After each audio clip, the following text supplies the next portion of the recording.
Да.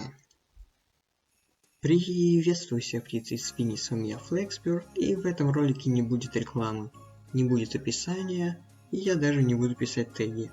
Поэтому этот ролик никто особо не увидит, кроме моих подписчиков. Ну и он в принципе никому не нужен, кроме них.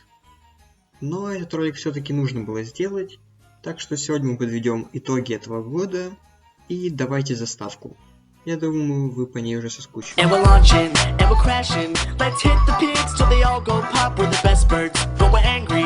If you take our eggs, we're never gonna stop. Every female I believe will get 3 stars and set you straight. Maybe find a golden egg and win until the next update. Screw the pigs. Ну, я честно даже не знаю, с чего начать. Давайте, пожалуй, с мультсериалов. Разработка Angry Birds Kino 3 вроде идет, а может и не идет. Ну, короче, всем все равно пофиг. В этом году вышел прикольный мини-сериал Angry Birds Slingshot, который объясняет некоторые закулисные моменты игры. Например, что случается со свиньями после того, как в них попадают птицы и так далее. Ну, в принципе, советую посмотреть.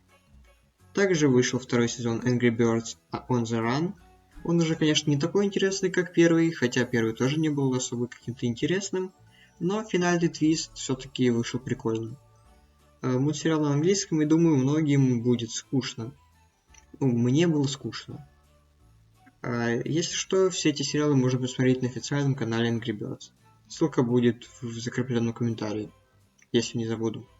И последний мультсериал, который в данный момент выходит на их канале, это Angry Birds Bubble Trouble. Я бы сделал на него обзор, конечно, но про него нечего рассказывать. Просто мультик по игре Dream Blast, который не вызывает никаких эмоций.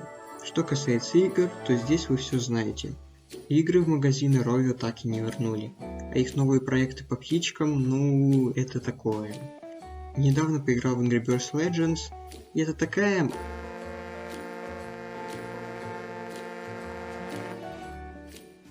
обычная скучная донатилка с каким-то бредом вместо сюжета. Игру, кстати, вроде уже выпустили в США, в качестве бета-версии, конечно. И также Angry Birds Casual тоже вроде там выпустили. Но кому она нужна, я не знаю. Игра рассчитана чисто на детей. Кстати, наверное, она получится даже неплохой в этом плане. Так что извиняюсь за прошлый ролик. Если игру делали для детей, то пойдет. Про Angry Birds Tennis я ничего не слышал. Ну, может, они его еще не закрыли, а может и закрыли. Ну, короче, всем все равно. Она никому не интересна, так что не важно. И теперь давайте перейдем к новости, которую мне написал Макс Про Геймер. Молодец, Макс, я теперь назначаю тебя моим сценаристом. Посылай сценарий для роликов. Платить я тебя буду... не буду платить. Ладно, вот новость. Гендиректор Rovio Кэти Леваранта ушла из Rovio. Ну, короче, вот ее интервью, которое она дала в начале 2020 года российскому изданию TG... Или это не издание, и как это вообще считается. Короче, неважно. Этот ролик будет слишком короткий, поэтому давайте я вам прочитаю это интервью. И не переключайтесь, это все-таки интересно. Angry Birds – это одна из самых узнаваемых игр десятилетия. Как считаете, что стало причиной ее популярности и как она повлияла на индустрию? Первый Angry Birds вышел в 2009 году, вскоре после первого появления... Так, или это не надо читать? Да. Неважно, короче, вот ее ответ. Мне кажется, основной причиной успеха Angry Birds стало то, что наша маленькая команда разработчиков, тогда она была еще меньше, провела невероятную работу и создала уникальную игру с сенсорной механикой, которую смогла моментально понять массовая аудитория. Кроме того, мы еще на ранней стадии верили в бренд Angry Birds и сделали серьезную ставку, создав подразделение по лицензированию вскоре после того, как оригинальная игра начала набирать популярность. Учитывая популярность бренда в наши дни, сложно осознать, сколько всего случилось за последнее десятилетие. На пике популярности в 2014 году оборот, создавший игру компании Rovio, превышал оборот всей финской индустрии мобильного гейминга в 2009 году. Но, насколько мне известно, вы начинали работать в компании не в лучшее время. Как обстоят дела сейчас? Я стал гендиректором в 2016 году, после сложного года для компании. Компания закончила 2015 год с убытком в размере $14 миллионов. К тому же индустрия мобильных игр тогда переживала смену бизнес-моделей. Многие издатели, включая Rovio, переходили от платных игр на free-to-play модель с внутриигровыми покупками. Но с тех пор мы ежегодно отчитываемся о росте выручки от игр и обеспечиваем многолетнюю поддержку проектов с помощью регулярных обновлений.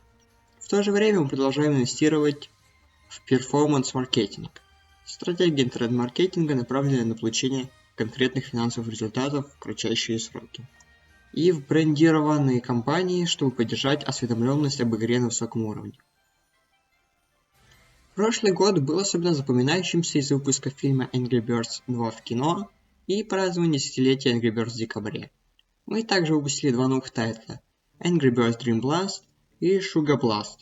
Dream Blast вошла в топ-100 самых быстрорастущих игр в магазинах приложений, а также в список лучших игр Google Play 2019 года. Это был напряженный год. А на 2020 у нас планировало несколько игр в разных стадиях разработки. Так что впереди снова захватывающее время. Вы возглавили Rovio в 2016 году, а до этого работали в качестве главного юриста компании. Как вы попали в Rovio и стали гендиректором? Это произошло почти 8 лет назад, в 2012 году. Тогда в Rovio мне предложили очень интересную должность, которая в том числе предполагала переосмысление юридического отдела. К тому моменту бренду Angry Birds было примерно 3 года, и шумиха вокруг игр и другого бизнеса компании была невероятной. Как юрист, я просто не могла отказаться от возможности работать с таким фантастическим проектом в такой быстрорастущей индустрии. 3,5 года спустя, помимо юридического отдела, я начала руководить подразделением по продажам в EMEA регионе, территории, которая включает в себя Европу, Ближний Восток и Африку. Поэтому некоторое время я успел поработать одновременно в игровых и лицензирующих отделах компании. Как вы можете догадаться, когда мне предложили должность генерального директора, я приняла и этот вызов. И тогда последний вопрос у нас на сегодня. Оказавшись перед Путиным, что вы ему скажете?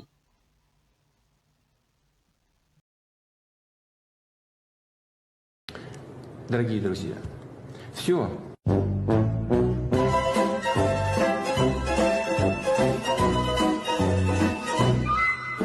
Ну, дальше там идет про равноправие, гендерное неравенство и все такое бла-бла-бла, что вам не особо интересно. Если что, в закрепленном комментарии есть ссылка на все интервью. Ну и что я хочу подчеркнуть из этого?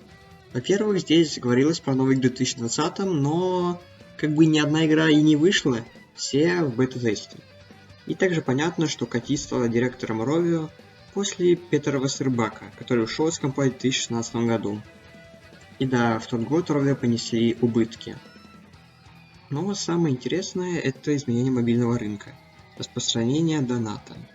И не столько Rovio виноваты в том, что франшиза скатилась, а все-таки пришел мобильный рыночек. Ведь если даже Rovio вернут Angry Birds Classic или Seasons, ну, давайте честно, последняя версия этих игр — это просто помойки с покупкой уровней за игровую валюту.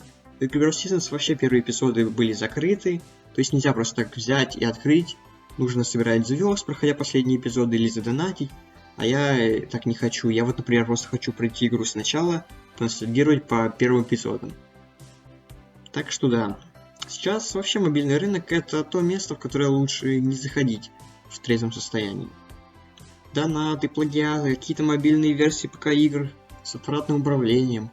Поэтому я честно не понимаю хейт в сторону Кати Леваранты. Типа она скатила франшизу. Да, мне кажется, просто время уже подошло.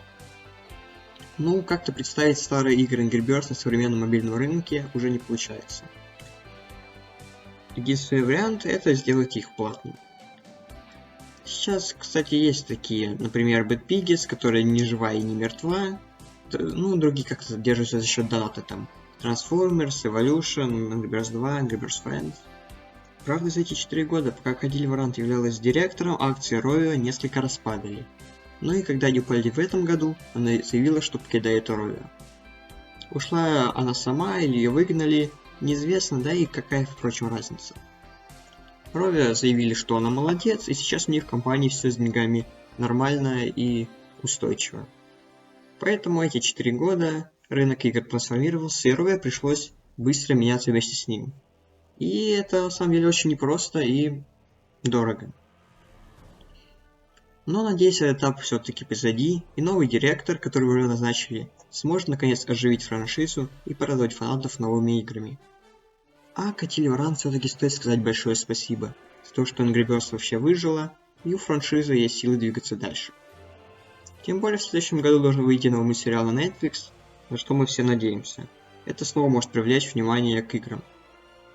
И хочется закончить этот новогодний праздничный выпуск все-таки на чем-то хорошем и позитивном, поэтому я просто почитаю вам непроверенную новость. Хотя нет, она проверена.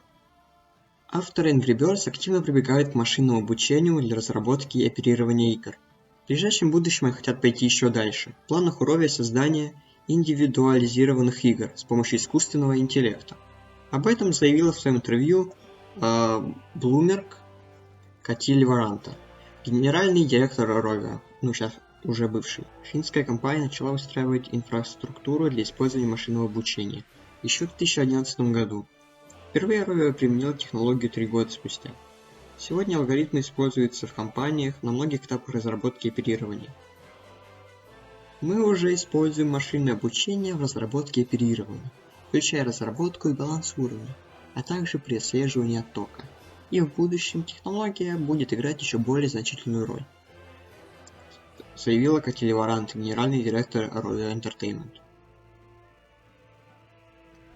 Речь идет о проектах, которые смогут предложить игрокам индивидуализированный опыт. Такие проекты Rovio хочет предложить рынку уже к 2022 году. Что они будут собой представлять, не сообщается. Сама Варант уточняет, что они собираются заменить разработчиков искусственным интеллектом. Речь об ускорении разработки, о том, чтобы ее сделать более дата-ориентированной. Мы ни в коем случае не откажемся от креативного подхода к разработке, уверяет Кати.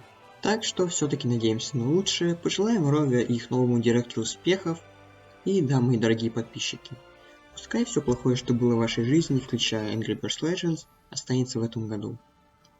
С Новым годом!